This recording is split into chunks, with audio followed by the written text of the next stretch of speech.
Hello friends, स्वागत है आप सबका आर आर स्टडी पर। तो जैसा कि हम लोग प्रश्नावली 1.2 को सॉल्व कर रहे हैं, ठीक है। इसमें क्वेश्चन टू में का वन कर दिए थे, और 2 और 3 क्या दिए थे, होमवर्क दिए थे। तो उम्मीद है ये दोनों क्वेश्चन कर लिए होंगे आप। आज क्वेश्चन नंबर 3 पढ़ेंगे हम लोग। आज पढ़ेंगे क्वेश्चन नंबर 3, ठीक है। तो क्वेश्चन नंबर 3 में क्या पढ़ना है, ध्यान से पढ़ सकते हैं। तो उसमें क्या पढ़े थे हम लोग, उसमें एक थ्योरी पढ़े थे हम लोग। क्या पढ़े थे कि एलसीएम गुना एचसीएफ बराबर होता है पहली संख्या गुना दूसरी संख्या, जो भी संख्या होगी, फर्स्ट नंबर गुना सेकंड नंबर। यही था एलसीएम।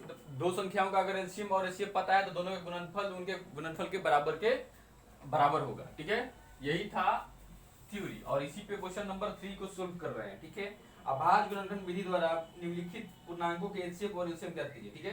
तो नहीं, तो क्वेश्चन नंबर 3 कुछ अलग कर रहा है। क्वेश्चन नंबर 3 बोल रहा है कि अभाज्य गुणनखंड विधि से सोल्व करना है। तो क्वेश्चन नंबर 3 क्या है, ध्यान से देखिए आप। पहला क्वेश्चन है क्वेश्चन नंबर 3 में 12, 15 और 21, 12, 15 और 21। दूसरा क्वेश्चन है आपका 17, 23 और 29। 17, 23 और 29। तीसरा क्वेश्चन है 8, 9, 25। 8, 9 और 25। इन तीनों का हमें क्या निकालना है, एचसीएफ और एलसीएम, वो भी गुणनखंड विधि से। तो गुणनखंड निकालते हैं पहले। तो गुणनखंड क्या बताते हैं, अभाज्य गुणनखंड के रूप में तोड़ देना। इसको ऐसे मल्टीपल में तोड़ना है जो अब सभी अभाज्य हो, ठीक है। तो क्या लिख सकते हैं इसको, 2 इंटू 3, 2 दूनी 4, 4 तिया 12। ये तीनों अभाज्य संख्या है, टूट गया, ठीक है। 15 को तोड़ेंगे हम तो क्या हो जाएगा, 3 इंटू 5, 3 पाँचे 15, कट गया। इसको तोड़ेंगे तो 3 इंटू 7, दोनों अभाज्य संख्या है, 3 और 7 दोनों अभाज्य संख्या है, तो 17 हो गया। अब इसका हम एलसीएम निकाल सकते हैं। एलसीएम क्या होता है, जो भी कॉमन होगा उसको एक बार लिखेंगे, ठीक है, और जो कॉमन नहीं होगा उसको लगातार उतारते चले जाएंगे। तो क्या हो जाएगा, देखिए 2 कॉमन है, तीनों में नहीं है, 3 कॉमन है, ठीक है। तो 2 कॉमन नहीं है तो लिख दो, दोनों को लिख दे रहे हैं। 3 कॉमन है तो तीनों के बदले एक ही 3 लिखा जाएगा, ठीक है। और 5 नहीं है तो 5 भी लिखा जाएगा, और 7 नहीं है उसको भी लिखा जाएगा। हो गया आपका एलसीएम। ये ब्रांड मेथड है एलसीएम को सोल्व करने का, ठीक है। और इस ऐसे अगर आप करते हैं तो आपको बहुत ही कम टाइम लगेगा, जो जनरल कंपटीशन में तैयार करते हैं, और क्लास 10 के बच्चों के लिए भी सही रहेगा, ठीक है। तो ये हो गया एलसीएम। गुना करेंगे 2 दूनी 4, 4 12, 12 25 60, 60, 70 के 21, 210। शायद सही है, 4 सही है, सही है। तो एलसीएम कितना आ गया, 210। एचसीएफ निकालेंगे इसका। एचसीएफ क्या होता है, तीनों में जो कॉमन हो, तीनों में क्या कॉमन है, तो तीनों में ये और ये कॉमन है, तो 3 कॉमन है, तो एचसीएफ बराबर क्या हो जाएगा, 3, क्योंकि 3 जो है ये तीनों को विभाजित कर देगा। और 210 ऐसा संख्या है, ऐसा छोटी से छोटी संख्या है जो ये तीनों से विभाजित हो जाएगा। तो एलसीएम वही संख्या होता है कि वैसा छोटी से छोटी संख्या, लोएस्ट कॉमन मल्टीपल, वैसा छोटा से छोटा संख्या जो इन तीनों से क्या हो जाए, विभाजित हो जाए। और एचसीएफ होता है कि वैसा बड़ा से बड़ा संख्या जो इन तीनों को विभाजित कर दे, ठीक है। तो ये होता है एचसीएफ। चलिए यही काम करेंगे इसमें भी हम लोग, उम्मीद है। तो 17 का अगर हम निकालते हैं, 17 का तो 1 इंटू 17 होगा, क्योंकि 17 खुद अभाज्य संख्या है तो उसके रूप में होगा। 23 का तो 1 इंटू 23, क्योंकि अभाज्य संख्या है। 29 का 1 इंटू 29, क्योंकि अभाज्य संख्या है। अब इसका देखिए एलसीएम क्या होगा, तो एलसीएम बस कुछ नहीं, तीनों में कुछ भी कॉमन नहीं है तो तीनों को गुना कर देंगे, 17 गुना 23 गुना 29। तो ये गुना कर दीजिएगा, आपका आंसर आएगा, ठीक है। एचसीएफ क्या होगा, एचसीएफ बराबर क्या हो जाएगा, तो एचसीएफ जो तीनों में कॉमन हो, तीनों में क्या कॉमन है, कुछ भी कॉमन नहीं है तो 1 कॉमन होता है। अगर कुछ भी कॉमन नहीं हो तो 1 कॉमन होता है, तो एचसीएफ बराबर क्या हो जाएगा, 1। उम्मीद है समझ में आ रहा होगा, ठीक है। इसमें ज्यादा समझना नहीं है, सब अभाज्य संख्या है इसलिए बता रहे हैं, ठीक है। चलिए इसमें देखिए ध्यान से, 8, 2 इंटू, और नीचे कर लेते हैं, 2 इंटू 2 इंटू 2, 9, 3 इंटू 3, और 25 को 5 इंटू 5 हम लोग बोल सकते हैं, ठीक है। अब देखिए एलसीएम क्या होगा इसका, तो एलसीएम कैसे निकाल सकते हैं, तो एलसीएम जो तीनों में कॉमन है उसको एक लिखेंगे, जो कॉमन नहीं है उसको लिखते जाएंगे। तो क्या है 2 × 2 कॉमन नहीं था तो लिख दिए, 3 भी कॉमन नहीं है तो भी लिखा जाएगा 3 × 3, और 5 भी कॉमन नहीं तो 5 × 5। तो यही हो जाएगा आपका आंसर, जो भी गुना करके आएगा आपका आंसर हो जाएगा। ठीक है, एचसीएफ गुना करके लिख लीजिएगा। ठीक है, एचसीएफ क्या होगा, जो तीनों में कॉमन हो, तीनों में कुछ भी कॉमन नहीं है, जब कुछ भी कॉमन नहीं है तो अपने आप से हम 1 से मल्टीप्लाई कर सकते हैं कि नहीं कर सकते, कर सकते हैं, तो 1 कॉमन हो जाएगा तीनों में। ठीक है, तो इसका मतलब कि एचसीएफ बराबर क्या हो जाएगा इसका 1। तो बहुत ही सिंपल क्वेश्चन था तीनों, उम्मीद है तीनों समझ में आया होगा, आप इसको नोट कर लेंगे। क्वेश्चन नंबर 4 आपकी स्क्रीन पर होगा, आप ध्यान से पढ़िए।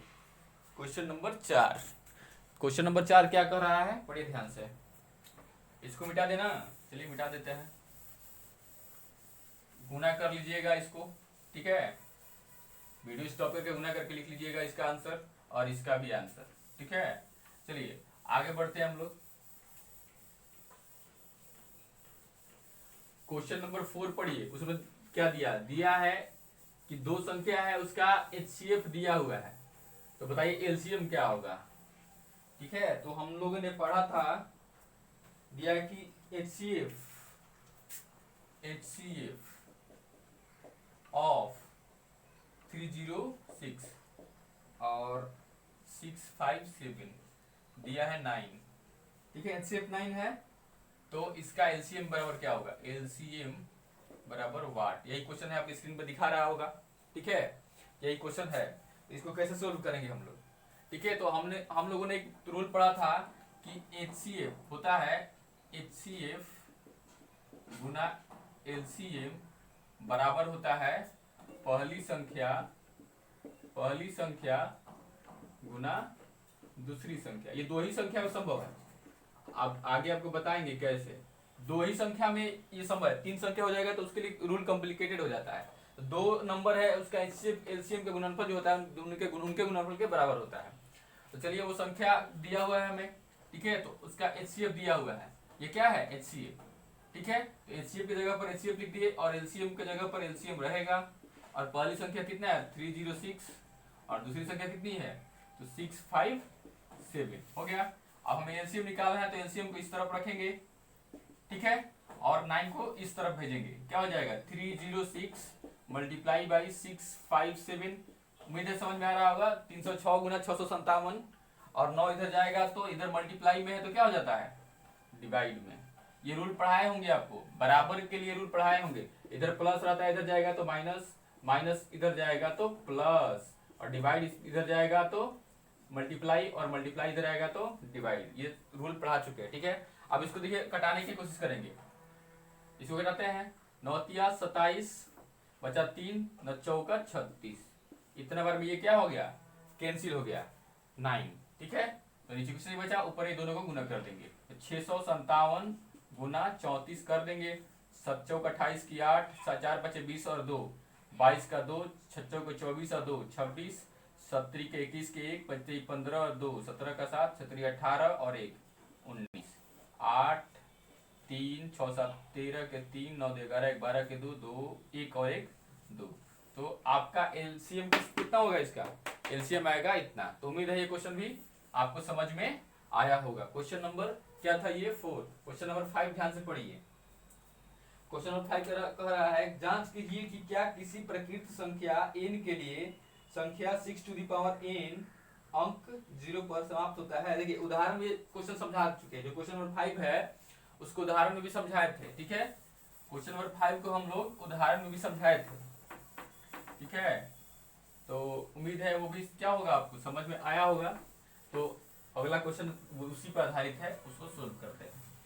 कह रहा है कि कोई भी संख्या जो है किसी प्रकृत संख्या के लिए 6 टू द पावर n, क्या है 6 to the power n, question number है 5। ठीक है, 6 टू द पावर n जो संख्या है, ये संख्या है क्या, तो n बराबर कोई ऐसा वैल्यू है जिस पर ये क्या हो 0 पर समाप्त हो जाए। कोई ऐसा वैल्यू जो n बराबर n के लिए और ये 0 पर समाप्त हो जाए, ऐसा वैल्यू संभव है। तो शायद हम बोल सकते हैं कि नहीं। कैसे, तो n बराबर नेचुरल नंबर लेना है। तो नेचुरल नंबर क्या होता है, आप लोगों ने पढ़ा है, जब नंबर सिस्टम का वीडियो देखा होगा तो जरूर पढ़ा होगा। नंबर सिस्टम में हमने पढ़ा है सारा numbers, natural number, real number जो भी होता है सब 1 2 3 4 5 6 7 8 dot dot dot dot dot, ठीक है, यही है आपका नेचुरल नंबर, ठीक है। तो नेचुरल नंबर इंडिकेट्स, ठीक है, इन जो नेचुरल नंबर है तो रख के चेक करते हैं। तो 6 टू द पावर 1 क्या होगा 6, 6 टू द पावर 2 क्या होगा 36, 6 टू द पावर 3 क्या होगा, तो बढ़ते जाएगा, ठीक है, 216 होता है शायद, 6 टू द पावर 4 तो और कॉम्प्लिकेटेड हो जाएगा, बढ़ते जाएगा। और बोल रहा है प्राकृतिक संख्या ना, तो हम बोल सकते हैं कि नो, क्या बोल सकते हैं, नो, कोई भी ऐसा n का मान संभव नहीं है जिसपे कि 6 टू द पावर n 0 हो।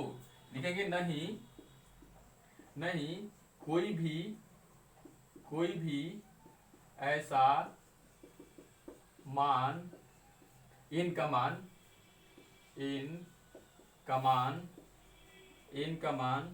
संभव नहीं है जिस पर कि 6 टू द पावर n का वैल्यू क्या हो जाए 0 हो जाए। तो ये आप लोगों ने समझा होगा। क्वेश्चन नंबर 6 ध्यान से पढ़िए। क्वेश्चन नंबर 6 बहुत ही इंपॉर्टेंट है, जनरल कंपटीशन में पढ़ते हैं उनके लिए भी। देखते हैं आप बना पाते हैं कि नहीं। देखिए आपकी स्क्रीन पे क्वेश्चन है, बनाने की कोशिश कीजिए। स्क्रीन पर आपकी वो क्वेश्चन मौजूद है, आप बनाने की कोशिश कीजिए। क्वेश्चन नंबर 6 क्या है, तो 7 गुना 11 गुना 13 प्लस 13, ठीक है,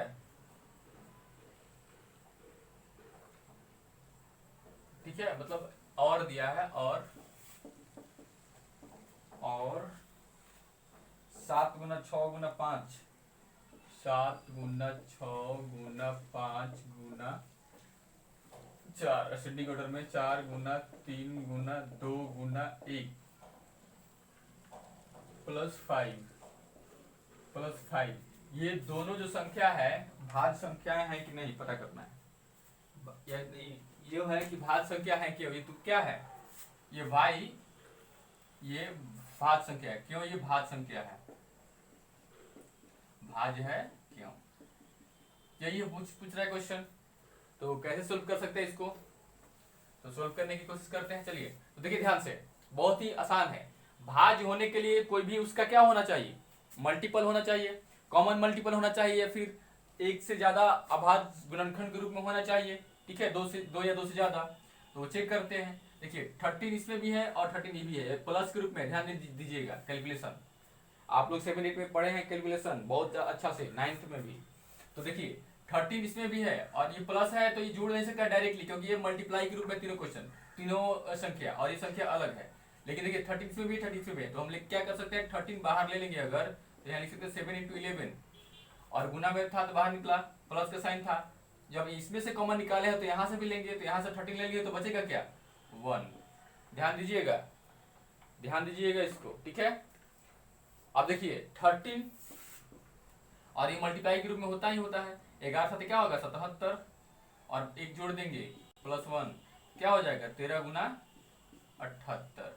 तो ये दो मल्टीपल के रूप में, इसका मतलब ये पूरा जो संख्या है, जो संख्या बनेगा वो भाज्य संख्या है, क्योंकि ये इससे 13 से कटेगा, 2 से भी कटेगा, बहुत सारा है इसका हम अभाज्य गुणनखंड के रूप में लिख सकते हैं। जैसे कि इसको अगर अभाज्य गुणनखंड के रूप में लिखे तो लिख सकते हैं 2 × 36 37 38 42 45 35 36 73 38 39, 3 × 39 इसके रूप में इसको हम लिख सकते हैं, ठीक है। 1 मिनट, चलिए 1 मिनट कोई आ गया था। चलिए देखते हैं अगला क्वेश्चन। इसका तो निकल गया ना, इसको लिख सकते हैं और एक बार में 13 × 2 × 3 × 3 × 13।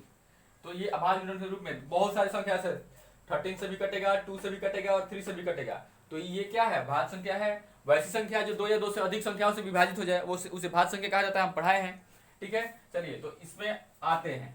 इसमें क्या है 5 और 5, ध्यान से दीजिएगा। तो 5 को हम क्या कर लेंगे कॉमन, 7 इंटू 6, तो 5 तो बाहर आ गया तो उसके लिए कुछ नहीं, 4 इंटू 3 इंटू 2 इंटू 1 प्लस 1 लिख सकते हैं। ठीक है, अब देखिए सबको मल्टीप्लाई कर देंगे, 3 दूनी 6, 6 चौका 24, 24 छक 44 से, ऐसा गुना करते हैं जिससे आसान हो जाए। छोड़िए ना, गुना तो करना पड़ेगा। यदि बाद 24 24 24 हो सकते 42, 42 और 24 में गुना कर देते हैं। 24 दूनी 48 का 8, 24 चौका 96 और 4 100। ठीक है, तो 5 इंटू इतना हो गया। तो ये भी क्या है, दो गुणनखंड ग्रुप में आ गया। इसका भी बहुत सारा गुणनखंड निकल सकता है। तो बहुत सारी संख्याओं से क्या हो जाएगा, ये विभाजित हो जाएगा। तो ये दोनों भाज्य संख्या है, क्यों? क्योंकि इनके बहुत सारे कॉमन मल्टीपल हैं, मतलब भाज्य के रूप में इसको व्यक्त किया जा सकता है। तो लिखने का तरीका अलग था।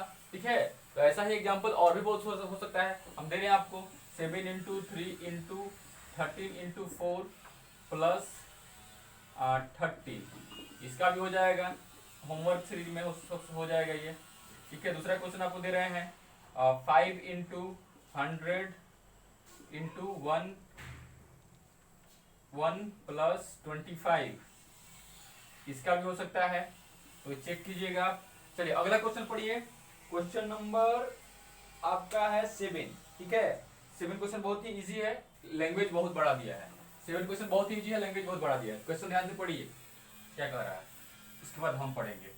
तो क्वेश्चन पढ़िए ध्यान से, क्या बोल रहा है क्वेश्चन, क्या कर सकते हैं आप लोग उसके लिए। तो देखिए क्वेश्चन नंबर 7 बोल रहा है, किसी खेल के मैदान के चारों ओर एक वृत्ताकार पथ है। कोई खेल के मैदान है, ठीक है, और खेल के मैदान के चारों ओर वृत्ताकार एक पथ बनाया गया है। गोला नहीं बना, अच्छा देखते हैं फिर से ट्राई करके,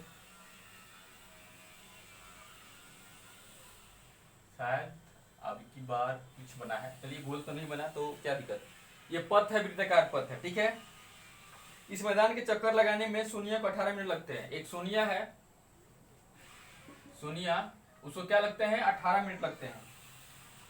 18 मिनट लगते हैं, ये चक्कर जो लगाती है ना इस ग्राउंड का, इसको 18 मिनट लगते हैं।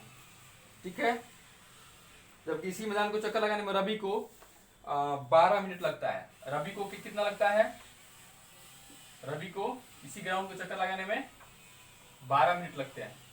तो बताना है, मान लीजिए वे दोनों एक ही स्थान पर और एक ही समय पर चलना प्रारंभ करें, तो करके एक ही दिशा में चलते हैं, कितने समय बाद वह पुनः पर रवि के स्थान पर मिलेंगे।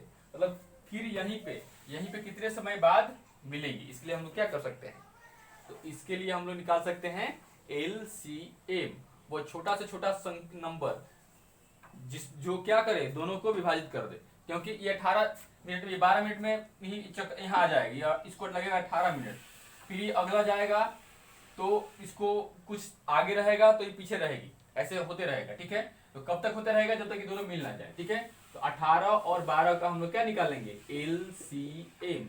LCM निकालने के लिए क्या है मेथड, तो 18 का हम लिख सकते हैं 2 इंटू 9, 12 को हम लोग लिख सकते हैं 2 इंटू 3 इंटू 4।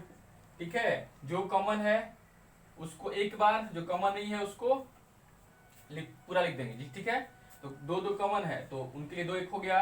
9 कॉमन, 9 में, अच्छा इसको 3 इंटू 3 लिख सकते हैं। ठीक है, 3 कॉमन है तो उसके लिए एक 3, और एक 3 कॉमन नहीं है तो 3 भी आ जाएगा। ठीक है, अब सही है। अब 4 बचा है, क्या बचा है 4, तो 4 भी हो जाएगा। तो ये हो जाएगा 2 3 6 6 3 18 18 चौक 72। तो इन दोनों का एलसीएम क्या हो जाएगा 72। तो उम्मीद है ये चैप्टर आप लोगों को बहुत ही समझ में आया होगा बढ़िया से। हम उम्मीद करते हैं कि आपको समझ में आ रहा होगा। तो ऐसे ही बने रहिएगा हमारे चैनल के साथ, और स्टार्टिंग से अगर नहीं देख रहे हैं तो आप स्टार्टिंग से देखिए, आपको पूरा वीडियो समझ में आएगा। नंबर सिस्टम का ऑल टाइप स्टूडेंट के लिए एक ग्रुप, क्या बोलते हैं उसको, प्लेलिस्ट बनाया है। ठीक है, प्लेलिस्ट में जाकर आप देख सकते हैं। ठीक है, तो इस चैनल को सब्सक्राइब कीजिए, ज़्यादा से ज़्यादा दोस्तों को बताइए कि इस चैनल पे क्लास 9वीं और 10वीं के लिए बिल्कुल फ्री में मैथ्स की क्लास चलाए जा रहे हैं। कुछ ही समय में साइंस का भी क्लास आएगा, और साइंस का बहुत ही क्रूशियल यानी कि बहुत ही इंपॉर्टेंट क्लास होगा। Thank you for join us.